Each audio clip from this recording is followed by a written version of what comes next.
Hola compañeros, buen día. Otra vez con un video.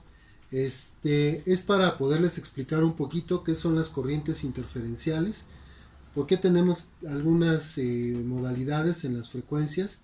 Si ustedes recuerdan, la electroterapia se divide de acuerdo a su frecuencia en tres partes. Una es la baja frecuencia que va desde 1 hasta 1000 Hz, la mediana frecuencia de 1000 a 10000 y la alta frecuencia de mayor a 10000. Ahorita ya hemos hablado mucho acerca de los efectos terapéuticos, dependen de la frecuencia y pues ya hay cosas muy específicas, ¿no? ¿Qué pasa a 10 Hz? ¿Qué pasa a 1 Hz? ¿Qué pasa a 30 Hz? Entonces, ustedes pueden pensar, bueno, ¿y para qué entonces elevamos la frecuencia a más de 200 Hz? ¿No?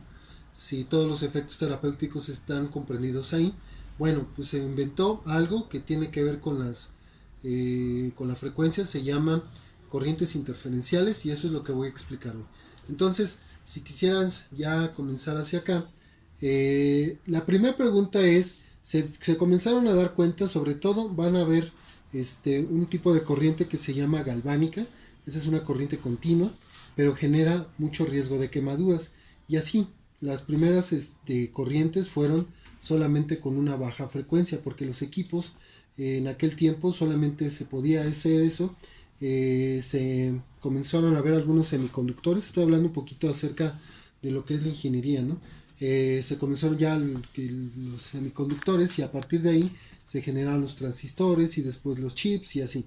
Pero antes solamente eran equipos que podían ofrecer una baja frecuencia de 1 hasta 1000 Hz y pues se tenía mucho el riesgo de las quemaduras. Entonces se comenzó a pensar entre los ingenieros cómo se puede evitar las quemaduras en la piel con los electrodos. Ese era, digamos, el asunto. Hemos hablado acerca de que son dos modalidades o dos características físicas que tienen que ver con la electroterapia. Una es la intensidad y la otra es la frecuencia. La intensidad es lo que ustedes están moviendo, se pueden mover al momento de la terapia y va a depender de la percepción del paciente, si es subliminal, supraliminal, y ya hemos hablado de eso. Y también hemos hablado que la frecuencia tiene que ver con los efectos terapéuticos. Vamos a ver qué pasa si aumentamos la intensidad. Bueno, si aumenta la intensidad, hay una ley que se llama ley de la potencia eléctrica. Por favor, recuerden que se les subieron unas diapositivas por parte de su maestra que habla acerca del trabajo. Sí tiene que ver, pero la corriente, o más bien la potencia eléctrica, tiene más que ver con bueno, esta es la fórmula de la potencia eléctrica. Perdón, de repente me distrae el ruido. Tiene que ver con la potencia y esta es su fórmula. Se define como W por los watts. La potencia es igual a la intensidad por el voltaje. La intensidad ya quedamos que se mide en miliamperes, los voltajes se miden en volts y la potencia se va a medir en watts. ¿Qué quiere decir? Si yo aumento la intensidad, como es directamente proporcional a la potencia, si yo aumento la intensidad, va a aumentar la potencia. Y acuérdense que la potencia tiene que ver con el calor. Mientras yo más aumento la intensidad, ahí ya tenemos una situación. Si ustedes recuerdan, la frecuencia se define desde el principio, pero la intensidad se va subiendo y conforme subimos, pues más riesgo de quemar al paciente. Entonces es el problema, ¿no? Si aumentamos la intensidad, vamos a aumentar el calor. Entonces los ingenieros comenzaron a darse cuenta de esta situación y a alguien se le ocurrió, ¿y qué pasa si aumentamos la frecuencia? Entonces, si ustedes recuerdan, la frecuencia tiene que ver con la energía y tiene que ver con la percepción también del paciente. A mayor frecuencia, pues la percepción del paciente va a disminuir. Entonces, ustedes ya, esto tal vez ya hasta se les recomiendo, se lo aprendan de memoria. Ya vimos que los efectos terapéuticos va a depender de la frecuencia y a 1 Hz va a ser para un músculo denervado, a 30 Hz para el edema, a 50 Hz va a ser para el fortalecimiento muscular y a 100 o más Hz va a ser para el dolor agudo, 100 hasta 200 Hz. Eso es muy importante. Entonces, perdón, ahora sí, esto ya queda clarísimo, ¿no? Entonces ahora, les quiero recordar lo que ya les he explicado. Esta es una gráfica de frecuencia contra el tiempo. Vemos que si aumentamos apenas a 1 Hz va a ser este movimiento, el movimiento del músculo va a ser contracción rápida y suelta, contracción rápida y suelta, y por eso definimos que a 1 Hz son corrientes de tipo exponencial. Se vio que entre 0 y 30 Hz la corriente va a hacer esto, el músculo hace esto, de repente contrae, de repente no contrae, es muy irregular el comportamiento del músculo entre esa frecuencia, y entonces se definió que ese es para un dolor crónico. Se vio que a 30 Hz hace esto, contrae, suelta, contrae, suelta, contrae, suelta, y por eso hace un efecto como de una bomba, y entonces por eso se definió que a 30 Hz sea para el edema, y a 50 Hz después del determinado tiempo la contracción ya se mantiene constante, y por eso es que va a 50 Hz. Eso ya quedó definido, y es por eso que se definen así los efectos terapéuticos de acuerdo a la frecuencia. Entonces yo les decía que la electroterapia se va a dividir en tres de acuerdo a su frecuencia. De 1 a 1000 Hz va a ser baja frecuencia, más de 1000 a 10000 Hz mediana frecuencia, y más de 10000 Hz pues va a haber una alta frecuencia. Esto básicamente va a ser para efectos térmicos. Pero si ya quedamos que si yo pongo esto, va a entrar siempre en baja frecuencia, siempre. Entonces, ¿para qué necesitamos todavía una división más hacia la mediana frecuencia? Esa es la pregunta. O sea, si ya las frecuencias ya están definidas, pues ¿para qué necesitamos más de 200 Hz? Bueno, pues se vio que un problema era la posibilidad de quemadura, y que si aumentábamos la intensidad, aumenta el calor. Esto ya lo vimos, pero ahora vamos a ver un nuevo concepto que se llaman corrientes interferenciales. Y para eso necesito volverles a explicar un poquito acerca de la onda. Esta parte de aquí hasta donde aumenta por máximo se llama cresta, esta se llama valle, y esto que está delineado con naranja pues es un pulso, un periodo. Entonces de ahí podemos definir la frecuencia, y esto es la amplitud o la intensidad. Solamente es para que lo recuerden. Pero ¿qué pasa? Aquí yo tengo dos gráficas de dos frecuencias o de dos ondas con diferente frecuencia. Una es la verde, que ustedes ven aquí, y la negra pues es acá.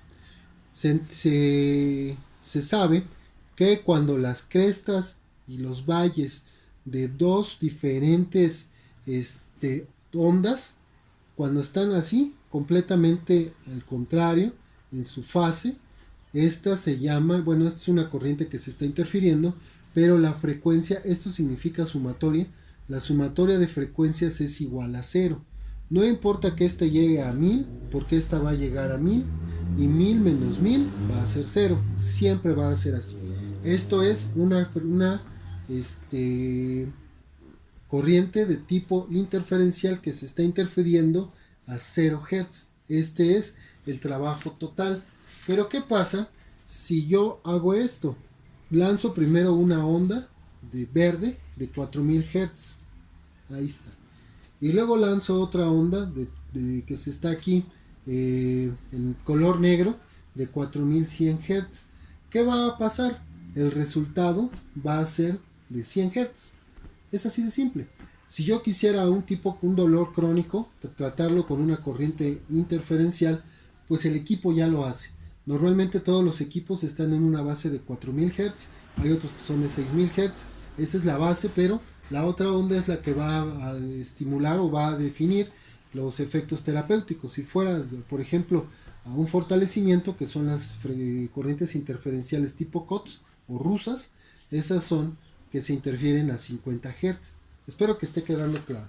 Entonces, ¿cómo se nota eso en el equipo?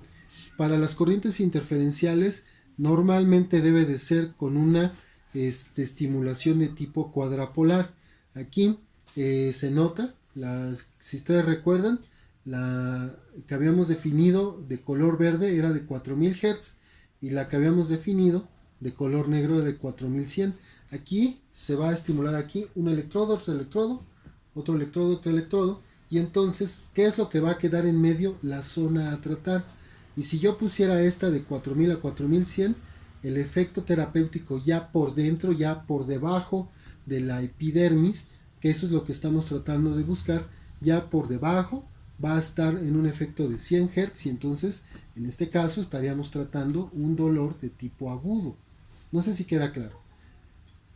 Lo repito, ya estoy hablando del equipo y estoy pensando que así fue el inicio de todas las corrientes interferenciales. Tenía que ser de tipo cuadrapolar, porque una onda iba a lanzar la onda base, en este caso era de 4000, y en el otro iba a lanzar una onda que iba a provocar los efectos terapéuticos, y en este caso es de 4100. Como es un dolor agudo, aquí pensemos que es la espalda de un paciente, lo vamos a colocar en 4, y justo en medio es ahí donde se va a estimular el efecto analgésico, y es por eso que el inicio de las corrientes interferenciales todas eran del tipo cuadrapolar. Entonces aquí la pregunta que les hago, ¿qué ganamos al aumentar la frecuencia interfiriendo la señal? Pues la respuesta es obvia, es disminuir el riesgo de quemaduras, pero también hacer un efecto terapéutico más profundo, porque el efecto ya se va a lograr por debajo de la epidermis. Algo importante que les quiero decir es que los equipos portátiles necesariamente van con una técnica cuadrapolar. Hasta ahorita no ha habido un chip que permita que haya una corriente de tipo interferencial que se pueda hacer bipolar. Y bueno, los equipos profesionales, como ya tienen un mayor espacio, pues esta sí ya, todos ya se puede hacer desde el tipo con una técnica bipolar como una técnica cuadrapolar. Eso que les quede muy claro.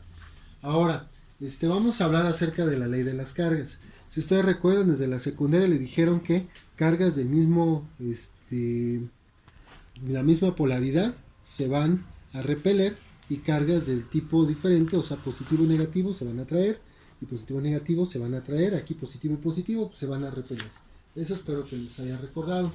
Entonces, acá, ¿qué es el cátodo? El cátodo trae una carga negativa.